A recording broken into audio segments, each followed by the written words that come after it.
Ridicache, Roxane Griff, Eric Raffin, Franck Nivard, Eric Raffin, Roxane.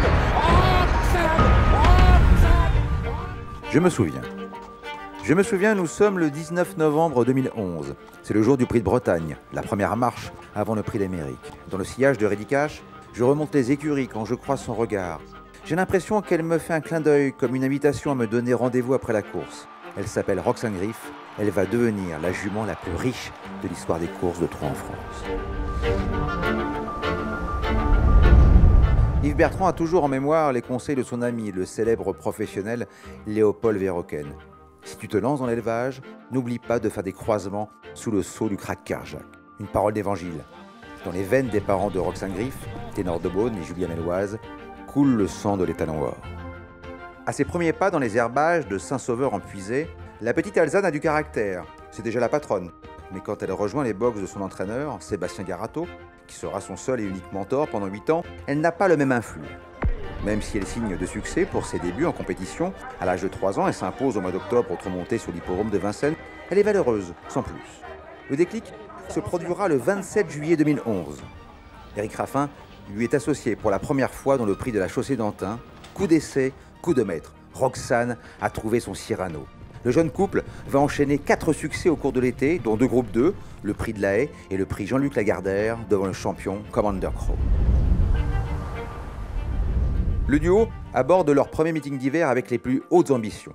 Après une victoire dans le prix des Cévennes, ils croisent le fer pour la première fois dans le prix de Bretagne avec Ridicache, leur éternel rival pendant des années. Qui prend maintenant l'ascendant très facilement sur Roxane Griff qui lui résiste bien, mais c'est Ridicache qui va s'imposer. Roxane Griff sprint parfaitement dans la dernière ligne droite et se classe 2e de la future star de Vincennes. 3e du prix du Bourbonnais et 2e du prix de Belgique, la jument de Sébastien Garato est de tous les combats, mais les parieurs la délaissent à tort dans le prix d'Amérique. Je me souviens de son clin d'œil quelques mois plus tôt et j'y vois comme un signe. Roxane Griff contre Ridicache, c'est le match dans le match. L'envolée de Ridicache dans quelques instants. Ridicache, Franck Nivard, Roxane Griff est 2e. Quelle fin de course! Quand Franck Nivard tend la main après les poteaux d'arrivée à Eric Raffin, j'imagine qu'il est soulagé que la ligne droite ne soit pas plus longue de quelques mètres. Un mois plus tard, dans le prix de Paris, Roxane Griff tient sa revanche. Ridicache, Roxane Griff, Eric Raffin, Franck Nivard, Eric Raffin, Roxane,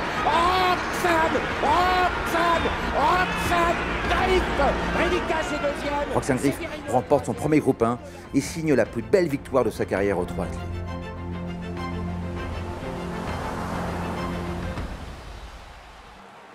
Tout au long de l'année 2012, elle répond présente au plus haut niveau et s'impose dans le prix de Bretagne. Mais Roxane Griff passe à côté de son meeting d'hiver. Elle n'est que l'ombre d'elle-même. Ses combats avec Ridicache ont peut-être laissé des traces. À 8 ans, elle semble sur le déclin quand Sébastien Garato décide de lui changer les idées en l'alignant dans une épreuve au trot monté à la fin du mois d'octobre, le prix Reynolds. Pari réussi, elle a retrouvé son mental de championne. Dans les prix de Bretagne et prix de Bourgogne, je ne la lâche pas des yeux. Ces 2 fins de course me donnent de l'espoir. Je sais qu'elle sera l'unique et la seule sur mon ticket dans le prix de Cornulier. À 11 contre 1, c'est du pain béni. Au début de la ligne droite, je n'ai aucune émotion. Roxane Griff, le numéro 17, l'emporte. Diego Détang est 2e. Une semaine après son sacre, elle échoue au pied du podium du prix d'Amérique avant de conserver son invincibilité cet hiver au trot monté dans le prix de l'Île-de-France et de se classer 4e du prix de Paris. Décidément, Roxane est inoxydable. Tout au long de l'année, elle alterne les 2 spécialités avec souvent des succès à la clé. Dans les épreuves préparatoires au prix d'Amérique, elle crève toujours l'écran par ses fins de course incroyables. Elle a 10 ans quand elle se présente au départ de son dernier prix de Cornulier. Diego Détang est toujours sur sa route, mais elle trouve la force nécessaire pour conserver sa course. Allez Roxane, allez Roxane, Diego Détang. Eric Raffin lève les bras au ciel et salue son ami Sébastien Garato, debout sur les grilles au bord de la piste. Eric, on a gagné. C'est nous les patrons.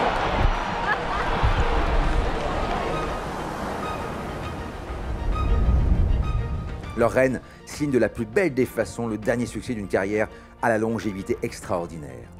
De retour en taxi de l'hippodrome de Vincennes, je griffonne sur mon programme cette phrase de Cyrano de Bergerac. Le panache est alors la pudeur de l'héroïsme, comme un sourire par lequel on s'excuse d'être sublime. Finalement, je raille le mot sourire et le remplace par regard. C'est juste mon premier et dernier clin d'œil à Roxane.